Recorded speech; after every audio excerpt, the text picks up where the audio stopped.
ने हमास को 72 घंटे दिए हैं। इन 72 घंटों के अंदर हमास को इजराइल के सभी बंधक वापस लौटाने हैं, लेकिन नेतन्याहू और हमास के बीच युद्ध विराम किसी भी वक्त टूटने का खतरा है। ऐसे वक्त में पुतिन ने नेतन्याहू को लेकर ऐसी बात का दावा किया जिससे साफ जाहिर होता है कि ईरान को लेकर इजराइल घबराया हुआ है।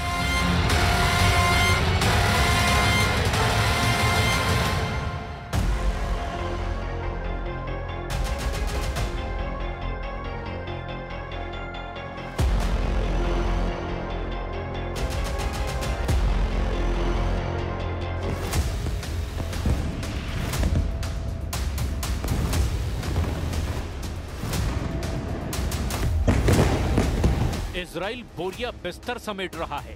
गाजा में ट्रंप का पीस प्लान नेतन्याहू की बमबारी पर भारी पड़ा है, लेकिन नेतन्याहू की जो युद्ध वाली नाक ऊंची थी, उसकी शक्ल सूरत 24 घंटे में पूरी तरह बदल चुकी है। नेतन्याहू बैकफुट पर हैं। नेतन्याहू ना सिर्फ गाजा में पीछे हटे हैं, नेतन्याहू ने ना सिर्फ लेबनान की जमीन से अपनी फौज वापस बुलाई, नेतन्याहू ना सिर्फ यमन पर एक्शन लेने से घबरा रहे हैं, नेतन्याहू कतर से भी दोहा पर गिराए गए बंकर बस्टर बमों के लिए माफी मांग चुके हैं। लेकिन नेतन्याहू बैकफुट पर हैं और इसे लेकर सबसे बड़ी खबर व्लादिमीर पुतिन ने दी है।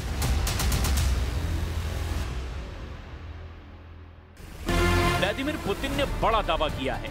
दावा ये कि इजराइल ने उनसे गुजारिश की है कि ईरान को एक मैसेज दे दें। मैसेज ये कि इजराइल अब ईरान के साथ युद्ध नहीं चाहता। यानी इजराइल पुतिन के जरिए खामनेई से कह रहे हैं कि अब वो युद्ध नहीं करना चाहते। यानी इजराइल पुतिन के जरिए खामनेई से कह रहा है कि अब वो युद्ध नहीं करना चाहता। पुतिन का ये दावा नेतन्याहू को लेकर बहुत बड़ा सिग्नल दे रहा है। 13 जून को ईरान और इजराइल का जो युद्ध शुरू हुआ था, जब ईरान की मिलिट्री लीडरशिप को एक झटके में इजराइल ने खत्म कर दिया था, और उसके बाद ईरान के मिसाइलों ने वही हाल तेल अवीव और हाइफा जैसे इजरायली शहरों का किया। अब नेतन्याहू उस ईरान का सामना नहीं करना चाहते। व्लादिमीर पुतिन ने ये दावा ताजिकिस्तान में किया है। राजधानी दुशांबे में सेंट्रल एशिया रशिया के बीच शिखर वार्ता के दौरान पुतिन ने ईरान को लेकर इजराइल का रुख बताकर सबको चौंका दिया। ईरान को लेकर नेतन्याहू का नया खौफ वर्ल्ड मीडिया में सुर्खियां बन रहा है। पुतिन के हवाले से यही खबर छप रही है कि नेतन्याहू अब ईरान से युद्ध नहीं चाहते। ईरान को लेकर नेतन्याहू की मजबूरी क्या है? ईरान को लेकर नेतन्याहू क्यों इतने बेबस नजर आ रहे हैं? इस वक्त नेतन्याहू की स्थिति गाजा से लेकर तेहरान तक क्यों कमजोर नजर आ रही है?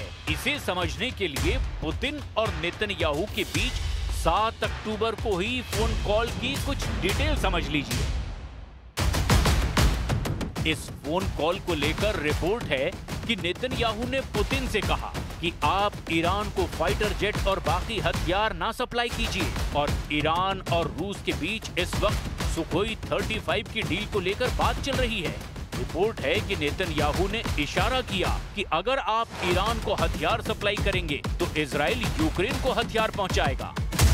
इस फोन कॉल की सबसे अहम बात यह है कि नेतन्याहू इस वक्त कमजोर नहीं दिखना चाहते। वो बताना चाहते हैं कि गाजा से लेकर ईरान तक युद्ध को लेकर जो कुछ हो रहा है वो उनकी शर्तों के हिसाब से हुआ है। हमास को लेकर नेतन्याहू ने ऐसी बात कह दी है जिससे उनके हमास के खिलाफ स्ट्राइक रेट पर सवाल उठना लाजमी है। חמאס הסכים לעסקה רק כשהרגיש שהחרב מונחת על צווארו, והיא עדיין על צווארו. החמאס הסכים לעסקה רק לאחר שתוכנית טראמפ, שעליה הסכמתי עם הנשיא בוושינגטון, בודדה אותו בינלאומית באופן חסר תקדים. בשלב הנוכחי של התוכנית, אנחנו ממוקדים בשחרור חטופינו. 735 दिन के युद्ध में इजराइल ने गाजा पर 1,10,000 टन बम बरसाए। इस बमबारी में 67,000 लोग मारे गए, जिनमें 20,000 से ज्यादा बच्चे थे।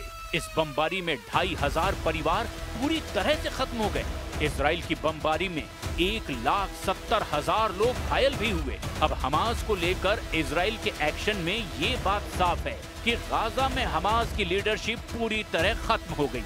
लेकिन इजराइल हमास के लड़ाकों को फिर भी खत्म नहीं कर पाया, क्योंकि गाजा में हमास के लड़ाके हमेशा इजराइल पर हमले के लिए तैयार बैठे नजर आते हैं।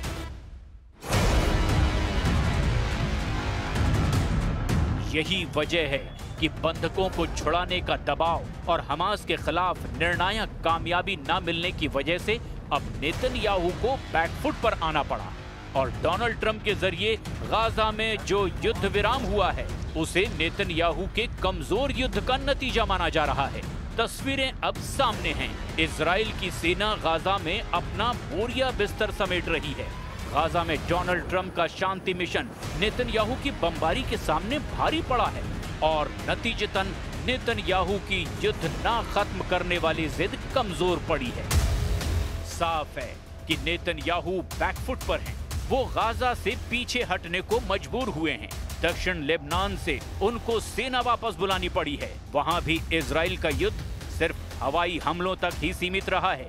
जब नेतन्याहू ने कतर में हमास की लीडरशिप को टारगेट किया, तब ट्रंप के दबाव की वजह से नेतन्याहू को कतर की अमीर से माफी भी मांगनी पड़ी। और यमन के खिलाफ तो नेतन्याहू कभी मजबूत नजर आए ही नहीं, क्योंकि यमन पर बमबारी के बावजूद हूथी ने इजराइल को टारगेट बनाना नहीं छोड़ा।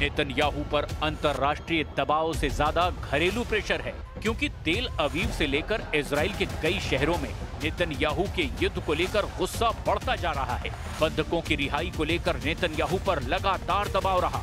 इजराइल की सड़कों पर लोग ट्रंप और नेतन्याहू के पुतलों के साथ प्रदर्शन करते रहे और ये तस्वीरें ऐसी हैं जो व्हाइट हाउस में भी देखी गई। यूरोप के शहरों में भी यही मैसेज गया कि इजराइल की जनता ही अब नेतन्याहू के खिलाफ होती जा रही है। डोनाल्ड ट्रंप को भी पता था कि इजराइल की पब्लिक अब युद्ध का समर्थन नहीं कर रही। दूसरा सच ये है कि गाजा में गिरे हर बम पर मेड इन अमेरिका की छाप रही है।